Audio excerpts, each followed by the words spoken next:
Karong adlaw mga kabisdak ubanay ko ninyo sa pag-share sa among mga routine ni Uncle sa kada adlaw.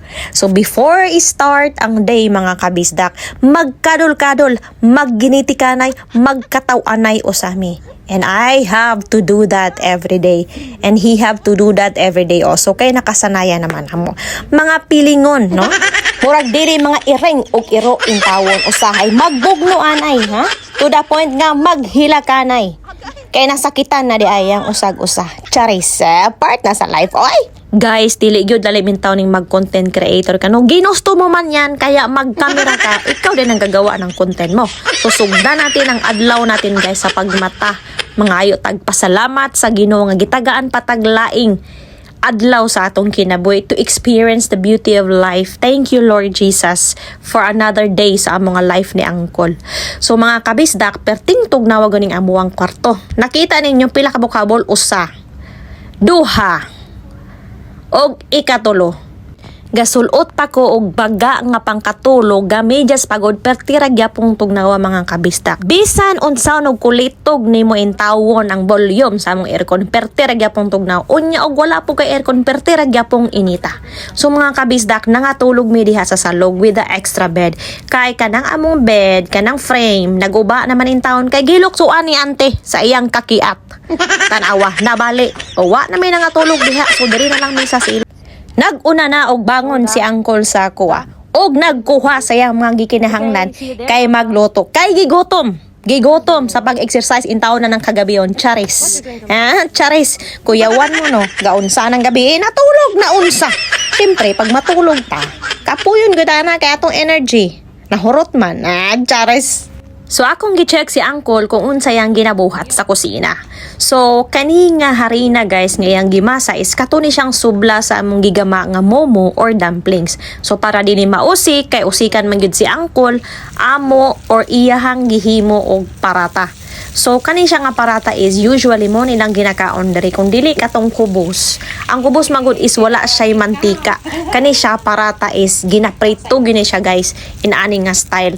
Dayon ang ilahang ipalaman ani is either itlog, either mga soup or mga kanang mga sauce nga ilahang mga ginagama like with tomato, mga butang kahilig man na sila ani. Kita mga Pilipino is kanon man gyud natong ginakaon man gyud no aside sa instead nga tinapay kanon gyud ato ang ginapari sa mga sudan no. So dring napita mga kabisdak naghiwa nako og kanang mga lamas para sa gamon nga scramble egg ni Uncle. So kay naaman siya yung kagulingong templada, siya na po na kung gipasagdaan nga magluto. Ako ra pong gihikay ang mga butang nga dapat niyang gamiton sa iyang pagluto. So mga kabisdak, sa mga wa na kabalo no, si Uncle usa ka Nepali. So Indian citizen siya. Nahimo lang siyang Indian citizen tungod kay ang ilahang lugar manggod sa Darjeeling gisakop sa taga-India. Mao na siyang nahimo siyang Indian citizen pero ang iyahag yung nationality yun sa wala pa sila nasakop is Nepali. Lisod kaayo mga kabisdak no na nosebleed si ante, nosebleed na gani ko sa Arabic diri kay dili ta fluent mo istorya. Nosebleed pa ta sa English intawon na dili magkadimaw kinarabaw ang style, gitiwasan pa sa ilahang lengguwahe nga ambot na lamang og makat-on bagyud ko. Makat-on naman ka mga kabisdak no pero para sa ako mas lisod pagid siya sa Arabic. Kung buot hunahon na gyud sa ako gamay ra kay kung nahibalan intawon na mga lingwahe sa ilaha. Kaya nahuma naman ko og hiwa-hiwa sa mga lamas para iluto ni Uncle og scramble egg. Nananghid ko ni Uncle na Uncle manghipos usa ko sa atong gikatulugan dito sa kwarto. Kay di ko ganahan mukaon nga gakalat paning diri og diri ra puta mangaon ganahan ko mukaon sa lamisa. So ako na siyang gipanghipos guys. Dili lalim no kada adlaw na manghipos kog inaanay kadaghang habol oy.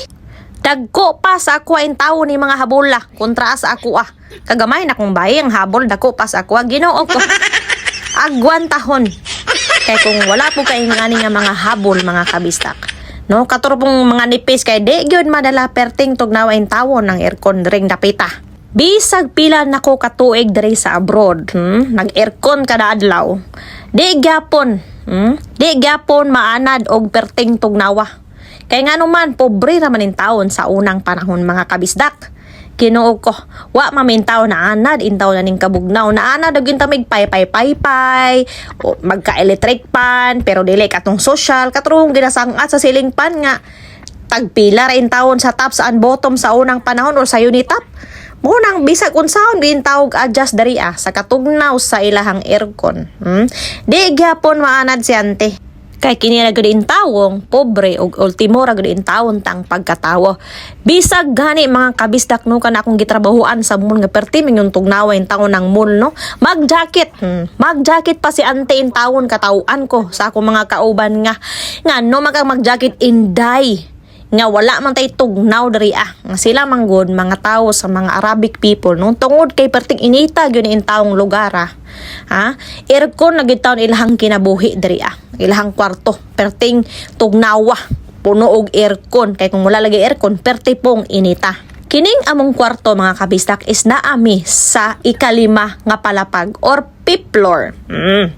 May gani mga kabisdak is kani among building maba ra ni siya dili pareha sa ubang building nga naagyod sa city nga perting tag-asa usahay mokabat og 20 to 30 to 50 in taon ka palapag. Tan-awa, maba ra siya kaayo mga kabisdak og magpakatiurok ka away problema kay di gyud ka matiurok kay peterang mabaa. Pero siguradong bunol-bunol ka. Maong ayaw na lang buhata kay gadugang-dugang rakag problema sa imong pamilya. So guys, ito ta mo ginagmay sa mga kwarto. So pagbukas nyo guys, nandyan ang ating sala. So itong furniture namin at lamesa, nabili lang namin yan ng mura. Katong nga time is 50% off. Pero dako na ginang kwarta sa Pilipinas. First time ni auntie na magkaroon ng sala sa iyang kinabuhi nga naikotson. Kay sa unang panahon sa among balay, kuan naman in taon to kawayan. Pero proud na ko ato kahinaguan yun ako ang kwarta. So, naadiha in tawon ng among mga sapatos aside sa mga tsinelas sa gawa sugubang sapatos. Naapo diri guys ang mga plato, unsa pa rin mga chichi-borichi. Nag-ipon-ipon. Kini nga mong gibutangan og kortina mga kabistak, gihimo na pud lamang namong hayhayan kay kung og gibutang man gud namo sa gawas, no naay posibilidad nga makuha sa uban kay makaingon sila ilaha. Muna ko ang gina-avoidan kay naka-experience na gud ko in taon mga kabistak na kuhaon ang mong salina kay pareho kuno parehaan na nakalimot na kapoy kay mo nang hiposo na lang gid nato dire sulod sa kwarto. So kani laging among bed frame mga kabistak guba na gud in taon na siya no kay giluksuan sa kakiat ni ante. Dula man lagi. Mao na imong kabinet gubot-gubot siya ginagmay guys. Kay wala pay diyot in taon si ante ipamalit og mga chichi-borichi para mahipos ni mga butanga. Og sa dihang naluto na ang gipangluto ni Uncle, we are ready to eat na mga kabistak.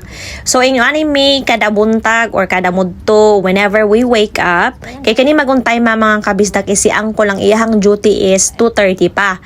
So nang matami og mga alas 12 siguro nakakaon nag-alauna. So among ginakaon, nipalit mi og chai, katuyang giluto nga scramble egg og parata. So kini nga style nga kinabuhi mga kabistak is dapat yung kang magtipid-tipid ring dapita no. Kay di gyud ka makabalo in tawon sa panahon nga na emergency. Kay nga no wala may pamilya dre mga kabistak, ang naa lang gyud namo is friend. So kaning tag-iya aning panimalay landlady namo buutan kaayo pwede po nimong matakbuhan kung nakay problema financially and naapo koy usa ka amiga nga si Partsoy, shout out kanimo Marklin di masuhid sa muang amiga nga mula noon hanggang ngayon matakbuhan gyud nimo siya or maduulan gyud din siya nimo mga kabistak panahon nga nagkinahanglan ka. So ang trabaho ni Uncle mga kabisdak is usa ka chef sa usa ka restaurant o niya si auntie is usa ka sales lady sa usa ka mall.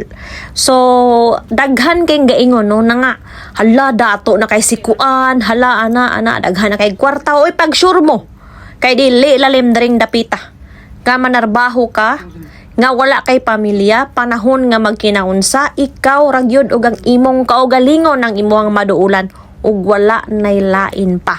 Paswerte na lang ka kung naa kay amiga nga imuhang maduulan. Sultian ta mo mga kabisdak, ultimo ra gid in taon mi nga mga trabahante, mga empleyado daring dapita, dili mi pareha sa uban na mga OFW na mga dagko kay sweldo, kay kami naa ra gyud in taon sa minimum. Igo ra gyud in taon nga makaabang mi, makakaon mi og makatigom in taon mi. So mga kabisdak, ituro sa tamo diri sa gawas. So kaning among gipuyan mga kabisdak is na ni siya duha ka banyo, which is among kwarto duol gyud kay ning duha ka banyo. Pag abri nimo banyo na dayon. Dayon na diha dapita ang kusina, tapos upat ni siya ka kwarto tanan. So sa una mga kabisdak is partition gud among ginapuyan, since kay gibawal naman nahimo na siyang mga kwarto. Move forward tayo mga kabisdak. So mintras na pa si Uncle sa banyo kay nagprepare siyang kaugalingon, after niya maka-take og nap, ato na sa banyo kay para mag-prepare na, manghilamos, mangligo unsa pa diha, gi-prepare na ni auntie ang iyahang mga gamit. So kining mga butang nga mga kabisdak is everyday na kuning ginabuhat para ni Uncle, since kay wala may trabaho si auntie, nagbakasyon man si auntie pero naara diri in taon sa UAE. Kay nga naman kay walay kwarta.